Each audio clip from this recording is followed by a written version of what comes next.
My philosophy has always been to think of better ways of catching mice rather than building a better mousetrap. So you have to be able to think out of the box, as they say these days, think unconventionally. In 1972, an anonymous gift of nearly $500,000 was given to endow the creation of the Biomedical Engineering Center at Purdue University. The center's first director was Paul Stanley, co-founder of Purdue School of Aeronautics. It was the start of thinking unconventionally, using engineering to improve human health. Bill Hillenbrand was a major industrialist in Indiana. He made his fortune making two things that nobody ever wants to use: caskets and hospital beds. Hillenbrand had a problem with an unfortunate death or two that happened with patients in Hill-Rom beds. Professor Paul Stanley found that there was an improper grounding of a motor so that current could leak out onto the bed and electrocute people who made contact with the bed. So Paul Stanley said, well, that's not right. All you have to do is insulate this motor. So they took the motor and they mounted it on a piece of wood and then mounted the wood to the frame of the bed, fixed the problem. Bill Hillenbrand thought that Paul Stanley was a genius. He said, we've got to make more people like this. Bill Hillenbrand was so happy, he decided to give a whole lot of money to Purdue to found the Biomedical Engineering Center.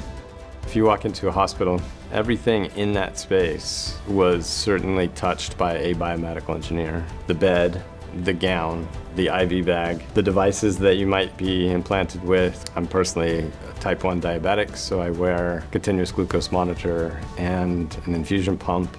Classic biomedical engineering. They needed to find a permanent director. Bob Hanneman went to see his friend at IU School of Medicine. And he said, I want you to find me all the books that are written on biomedical engineering. They came back with one. And it was written by L.A. Geddes and L.E. Baker in Baylor College of Medicine in Houston. Bob Greenhorn, the associate dean, came down to Baylor, and I said, no, I don't want to go.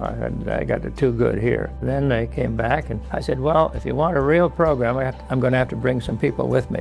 Geddes packed up a moving van with his extensive laboratory equipment and left Texas for Indiana. Biomedical engineering at Purdue had some real humble beginnings. As an undergraduate, Professor Stanley was a mentor for me, and he informed me that Dr. Geddes actually would be showing up at the door in his van, and so I was there to help them unload the van. And I can personally remember rolling up the huge experimental defibrillator up the big incline in the basement of the electrical engineering building. We came in and there were 4 desks, 4 chairs, and 4 telephones, but the telephones didn't work.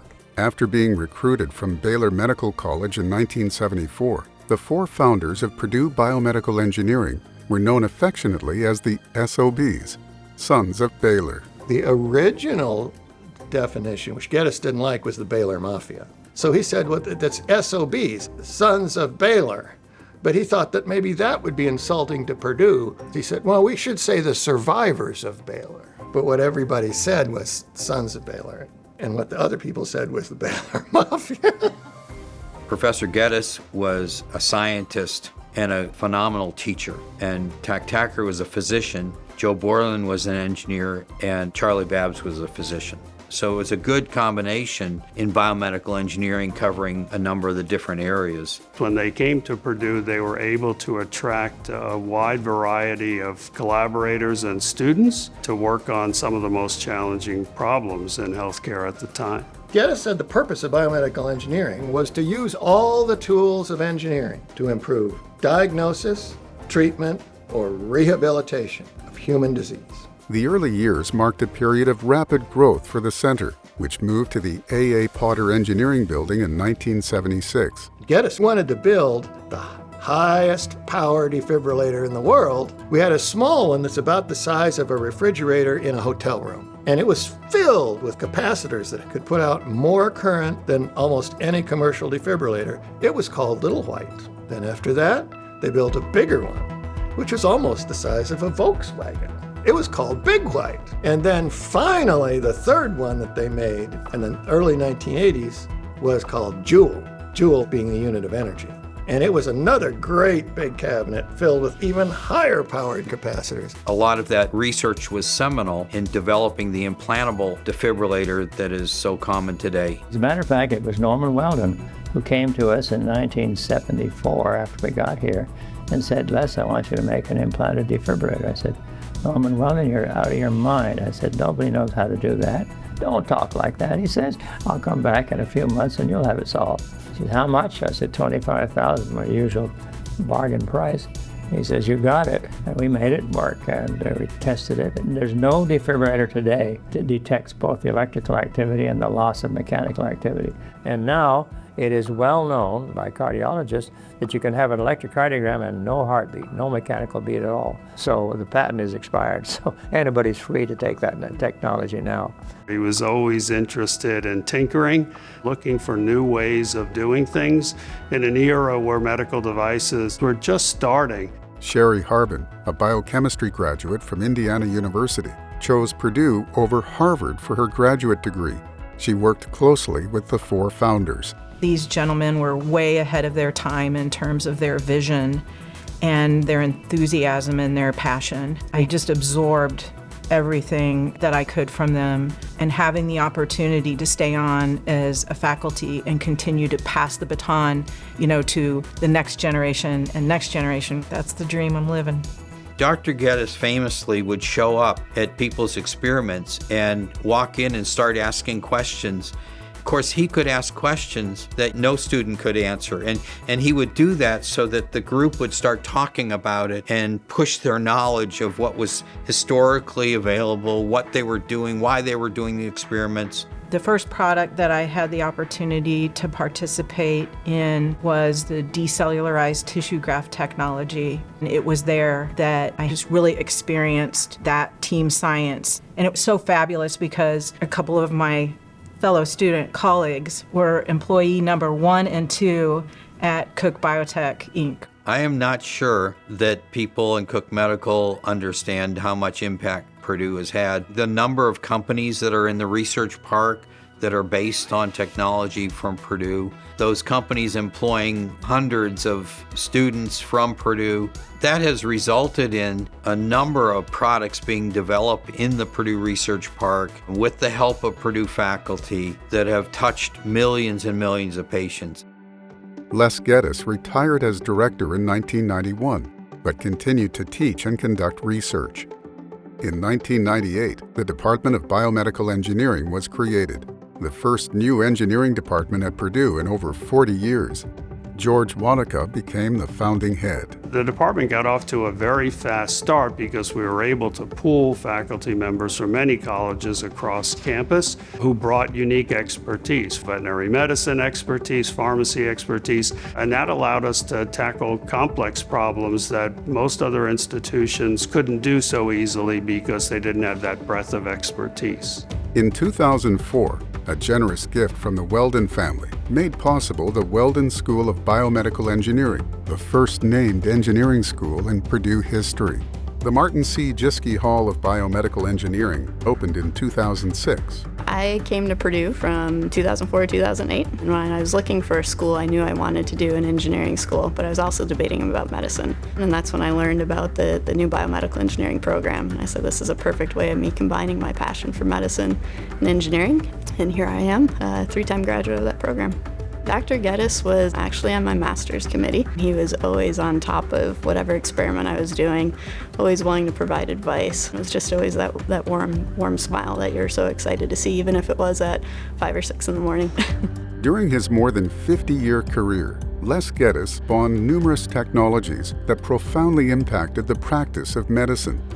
He passed away in 2009. Shortly after he discovered a safer method of performing CPR. A rib fracture is a real problem. So we've got a new method. It doesn't involve pushing on the chest. We push on the abdomen, and that produces good blood flow. There's a picture of Dr. Geddes getting his presidential award in our senior design lab. The students get to see this moment of Dr. Geddes getting his presidential award from President Bush. So that's really special. When you get an award, you must recognize the old Texas saying, which is that when you see a turtle on a fence post, you know it had a whole lot of help getting there. In 2022, The Weldon School named the light-filled atrium of the Martin C. Jischke Hall of Biomedical Engineering after George Wadicka. We outgrew Jischke Hall long before anybody thought that was possible, which moved us to need an innovation wing, which we've now constructed. In 2024, Kevin Otto became the new head of the school. Otto had been a professor here from 2006 to 2014. And then I went to Florida for 10 years to be closer to patients, clinical trials. There's an excellence that comes with Purdue that is hard to find in other places, and it tends to become a practice. It becomes ingrained. So when the opportunity came up here, especially with our given Indianapolis opportunities, I feel like I can bring some of my experience to help.